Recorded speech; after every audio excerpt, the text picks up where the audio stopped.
السلام عليكم. بصوا يا جماعه، قله الزيت بتعمل ايه في الموتور؟ بص كده يا باشا معايا. ده ترس الفلام. شايف ترس الفلام البوش اللي فيه قد ايه؟ شايف؟ بص، لا وهوريك الاغرب كمان. الراجل ده جاي عايز يعمل نص عمره. انا يا باشا اعمل لك نص عمره كده ازاي؟ انا بالمنظر ده.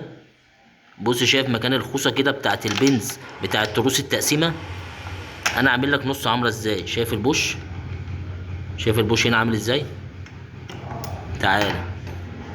شايف يا باشا مكان الخوصه؟ شايف مكان الخوصة عامل ازاي؟ المسمار هرب. المسمار هرب من قلة الزيت. بص ترس التقسيمة. مفيش يا باشا، مفيش لحمية يا باشا الترس يسند عليها.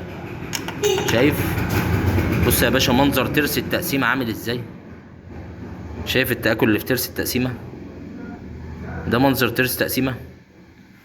بص يا باشا، الحدافة بتاعتها رنة. انا يا باشا دلوقتي اعالج لك ايه؟ اعمل لك انا نص عمرة ازاي؟ يا سعادة الباشا، انا اعمل لك نص عمرة ازاي على الوضع ده؟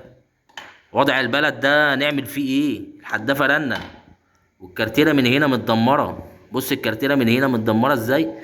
متاكلة، الفيران واكلاها. والله الفيران واكلاها. تمام. بص بقى المكنة يا باشا منزلة زيت قد ايه؟ ما كملتش 50 جرام ولا 100 جرام. ده الزيت اللي نازل من الموتور ده يا جماعة. ده يرضي ربنا؟ في ايه يا عم؟ يا عم ما تحط لها زيت تموين. لو مش معاك تجيب كيلو زيت، حط لها زيت تموين. لازم هنا يبقى فيه ليونة. هنا جوه الموتور ده لازم يبقى فيه ليونة. حط لها اي حاجه، حط لها زيت اكل. اي زيت يا راجل، حرام عليك. بص الزيت اللي نازل قد ايه؟ ده يرضي ربنا؟ 50 جرام زيت نازلين من الموتور بياخد 1000 جرام. ينفع؟ يا جدعان حافظوا على المواتير.